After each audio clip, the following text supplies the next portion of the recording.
wabarakatuh. Saya Indri Kuruswan. Di sini saya ingin mempresentasikan hasil dari bisnis kami, yaitu ada merek dari brand kami yaitu Debrior.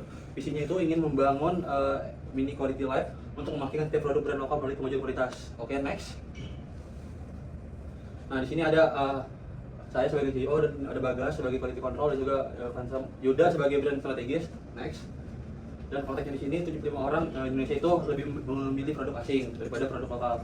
Oke, di sini pernyataan masalah yang kami ambil itu brand lokal berkualitas sulit dipercaya konsumen dan dampaknya akibatnya ekonomi kehilangan nilai ekspor dan juga investasi.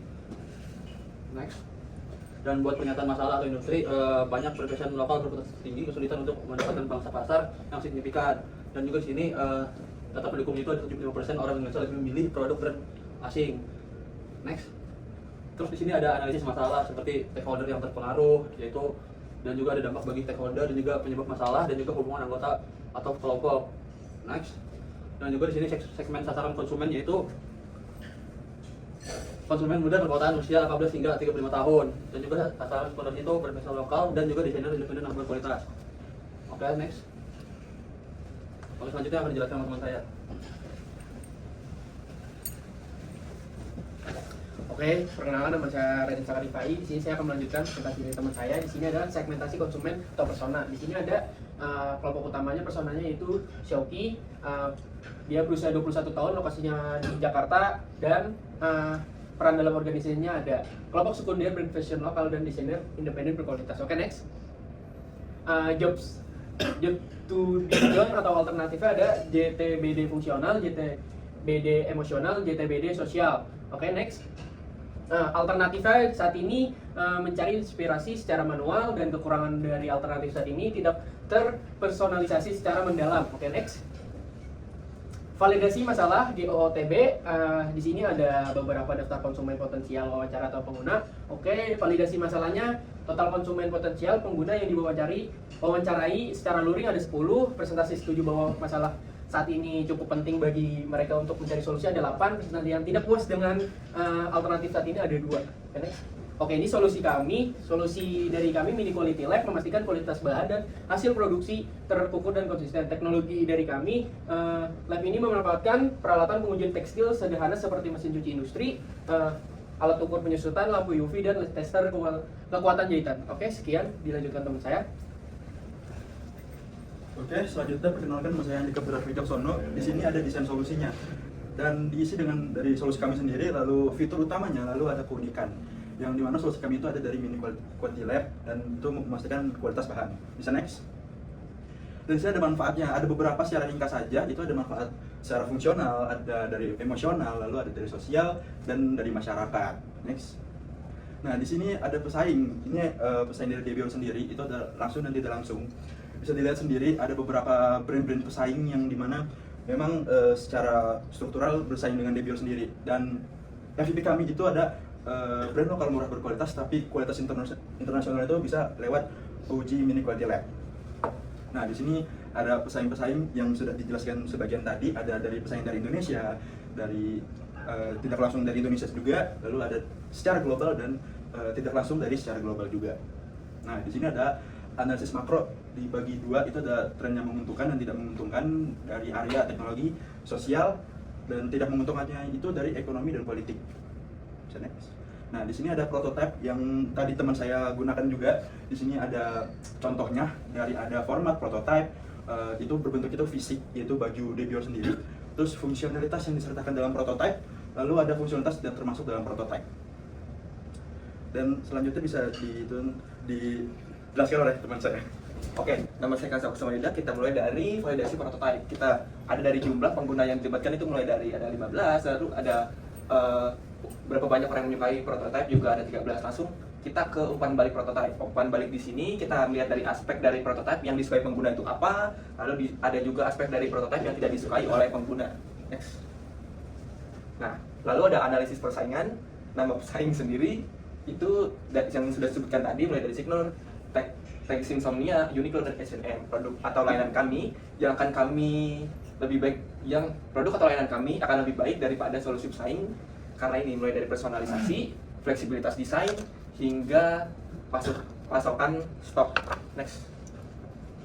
Lalu dari ukuran pasar dan GTM sendiri, kita melihat dari digital itu mulai dari Instagram, TikTok, hingga pemasaran di influencer. Lalu di fisika sendiri itu adalah tampilan pop-up dan event-event secara langsung. Nah, lalu ada di ukuran pasar sendiri, total addressable market kita atau TAM itu mulai dari 250 sampai 300 triliun per tahun. Lalu ada serviceable available market mulai dari 45 sampai 60 triliun per tahun. Lalu ada serviceable obtainable market itu mulai dari 10 miliar rupiah dalam 2 tahun pertama operasi. Asumsinya demografi penduduk Asia produktif mulai dari Gen Z dan milenial. Lalu ada sumber penelitiannya dari Statista Fashion Indonesia. Next.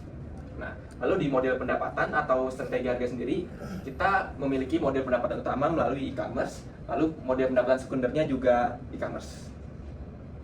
Nah, lalu dari link Canva sendiri bisa kita lihat di sini ada beberapa kita mencari dari problem, solusi, key metric, unique value dan lain-lain. Oke. Nah, untuk selanjutnya akan dijelaskan oleh teman saya.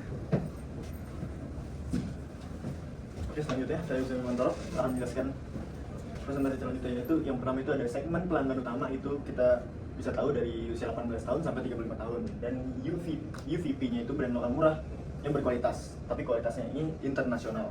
Kemudian selanjutnya ada fokus geografis, itu kita berfokus pada Jabodetabek. Saluran pemasaran digital itu ada di sosial media. Saluran pemasaran fisik itu tampilan buka seperti yang tadi dibilang. Dan mitra kita influencer fashion, lifestyle, dan pesaingnya itu kita biasanya yang kuat misal iklan cetak namun tidak terlalu kuat di influencer marketing. Pesaing gue itu iklan media sosial. Yang selanjutnya next. Sama seperti tadi, segmen pelanggan utama 18 sampai 35, UVP-nya itu bisa lewat MQL atau mini quality lab. Itu next. Keuangannya, model pendapatan itu model e-commerce dan penetapan harganya itu bisa 100 sampai 150. Next. Model pendapatan untuk segmen gitu. Kita dari model e-commerce, unit penjualannya kita itu kaos atau baju fisik, harga jual 100 sampai 150, dan unit yang diterapkan akan terjual di tahun 10 sampai 20 unit, dan pertumbuhan penjualan bulanan yang diharapkan 10 sampai 20%. Selanjutnya akan dilanjutkan oleh teman saya. Oke, perkenalkan, nama saya Bagas Abdullah. Nah, di sini saya ingin melanjutkan di slide selanjutnya, yaitu biaya dan pendapatan atau asumsi utama dengan unit penjualan yang kita gunakan, yaitu jersey, denim, dan topi.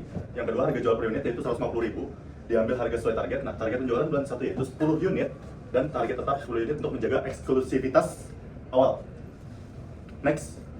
Oke, ini proyeksi laba dalam 3 bulan pertama, yaitu bulan pertama itu dengan 10 unit dengan total pendapatan 1.500.000 dan laba bersih 400. Bulan kedua itu 11 unit dengan total pendapatan 1.650.000 dengan laba bersih 490.000. Dan bulan ketiga yaitu 12 unit dengan pendapatan 1.800.000 dengan laba bersih 580.000. Next.